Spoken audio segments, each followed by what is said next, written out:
নমস্কার বন্ধুরা, কৃষ্ণা ফুড ওয়ার্ল্ডে আপনাদের স্বাগত। আজ আবারও একটি নতুন ভিডিও নিয়ে চলে এসেছি। আজ বাড়িতে বানিয়েছিলাম ফুলকপি আলু দিয়ে কই মাছের ঝোল। তো চলুন তাহলে দেখিনি কিভাবে কি করলাম এই কই মাছের ঝোলটা ফুলকপি আলু দিয়ে, সেটাই আপনাদের সাথে সম্পূর্ণ ভিডিওতে শেয়ার করব। দেখো, আজকে কিন্তু বেশ বড় বড় সাইজের 3টে কই মাছ নিয়ে এসেছিলাম। সাধারণত এই কই মাছগুলো আমাদের এখানে না পাওয়া যায় না, মানে একটু ছোট সাইজের পাওয়া যায়, এই বড়গুলো পাওয়া যায় না, আর ভীষণ দাম নেয় এই বড়গুলো। সেক্ষেত্রে একটু আজকে পেলাম, একটু দামটাও কম ছিল, সে কারণে কিন্তু নিয়ে এসেছি।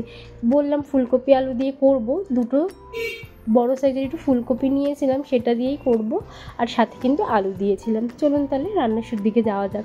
প্রথমে দেখো, কই মাছগুলো নিয়ে কিন্তু একটু গাগুলো ভালো করে চিড়ে দিচ্ছিলাম, কারণ কি কই মাছগুলো যখন গরম তেলে দেবো না, পুরো জ্যান্ত মাছ যেহেতু, তখন কিন্তু ভাজতে গেলে বেঁকে যায়। আর এটা কেটে দিলে একদিকে ভালো কি নুন হলুদটা মাছের গায়ে একটু ঢোকে, খাওয়ার সময় ভালো লাগে। এই তিনটে মাছই কিন্তু দেখো আমি খুব ভালো করে গাটা চিড়ে নিয়েছি। এবার চলো তাহলে মাছগুলোতে ভালো করে নুন হলুদ মাখিয়ে নেওয়া যাক। দেখো, আমি একটা বাটির মধ্যে নিয়েছি, নিয়ে কিন্তু পরিমাণ মতো নুন দিয়ে তার উপরে হলুদ দিয়ে দিয়েছি, দিয়ে কিন্তু খুব ভালো করে এটাকে নুন হলুদ মাখিয়ে নেব। আর যে গাটা কেটে নিয়েছি না, ওইখানে একটু আঙুল দিয়ে একটুখানি দিয়ে কিন্তু খোঁচা দিয়ে কিন্তু আমি ওইগুলোতেও নুনটা মাখিয়ে নেব। দেখো, মাছ তো মাখানো হয়ে গেল। এবার যেহেতু অফ সিজনের ফুলকপির তো এখনও সিজন আসেনি, অফ সিজনের ফুলকপি, সেক্ষেত্রে একটু ফুলকপিটা ভাপিয়ে নিচ্ছি, নয়তো ফুলকপিতে না ভীষণ অ্যাসিডিটি হয়। তাই ভাবলাম একটু ফুলকপিটা নুন দিয়ে একটু ভাপিয়েই তারপরে রান্নাটা করা যাক। দেখো, গ্যাসের জল বসিয়ে দিয়েছি, তারপরে কিন্তু এর মধ্যে আমি দিয়ে দিলাম ফুলকপি দিয়ে অল্প পরিমাণ একটু নুন দিয়ে এটা কিন্তু আমি ভালো করে একটু ভাপিয়ে নেব। ভালো করে বলতে গেলে একদম যে খুব ফুটিয়ে সেদ্ধ করে নেবো তা কিন্তু নয়। দেখুন, একদম হালকা একটু ফুটে উঠেছে, তখনই কিন্তু আমি নামিয়ে ফেলেছি। আবার গ্যাসে জলটা ফেলে দিয়ে কড়াই বসিয়ে দিলাম। তারপরে এর মধ্যে দিয়ে দিচ্ছি পরিমাণ মতো তেল। আজকে রিফাইন তেল দিয়ে মাছটা ভাজছি, সর্ষের তেলটা আমার ঘরে আজকে না শেষ হয়ে গিয়েছিলো, সে কারণে কিন্তু রিফাইন তেল দিয়েই করছি মাছটা ভাজা। দেখো, কই মাছগুলো দিয়ে দিয়েছি, দিয়ে দেখো একদম কিন্তু আজকে মাছগুলো বেঁকা হয়নি। আগে দেখবে আগের ভিডিওতে আমার কই মাছের আরও রেসিপি আছে, মাছগুলো না সব বেঁকা হয়ে গেছে, যেহেতু জ্যান্ত মাছ একটু কেটে না দিলে না একটু বেঁকা হয়ে যায়। দেখো, দুটো মাছ তো প্রথমে ভাজা হয়ে গেল আমার, তারপরে কিন্তু আর একটা যেটা ছিল সেটাও কিন্তু ভেজে নিয়েছি। দেখো, মাছটা ভেজে নেওয়ার পরে কড়াইতে যে পরিমাণ তেল ছিল তার মধ্যে দিয়ে দিচ্ছি আলুগুলো কিন্তু একটু ভালো করে লাল লাল করে ভাজা করে নিতে হবে। আর তোমরা হয়তো আমার গলাটা শুনে বলবে আজকে গলাটা এরকম কেন লাগছে। এই ওয়েদার চেঞ্জিংয়ের জন্য না ভীষণ ঠান্ডা লেগে গেছে, তার জন্য গলার আমার ভাবটাও চেঞ্জ হয়ে গেছে, তো আমার এটা কিছু মনে করো না। যাই হোক, চলো ভিডিওটা কন্টিনিউ করা যাক। আলু তো ভাজা হয়ে গেছে, আলুটা তুলে নিয়েছি। আলু ভাজার পরও যে পরিমাণ তেলটা ছিল তার মধ্যে দিয়ে দিয়েছিলাম ফুলকপি দিয়ে কিন্তু এবার ফুলকপিটাকে খুব ভালো করে ভাজা করে নিতে হবে।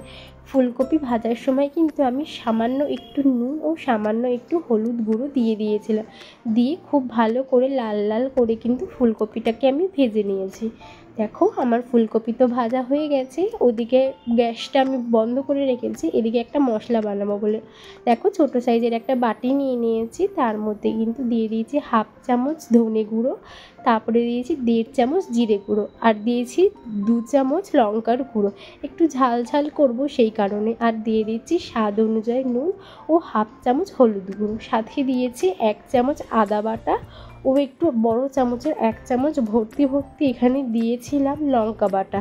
দেখো, আমি কিন্তু দিয়ে দিয়েছি, দিয়ে এর মধ্যে কিন্তু জল দিয়ে এটাকে গুলে নেব।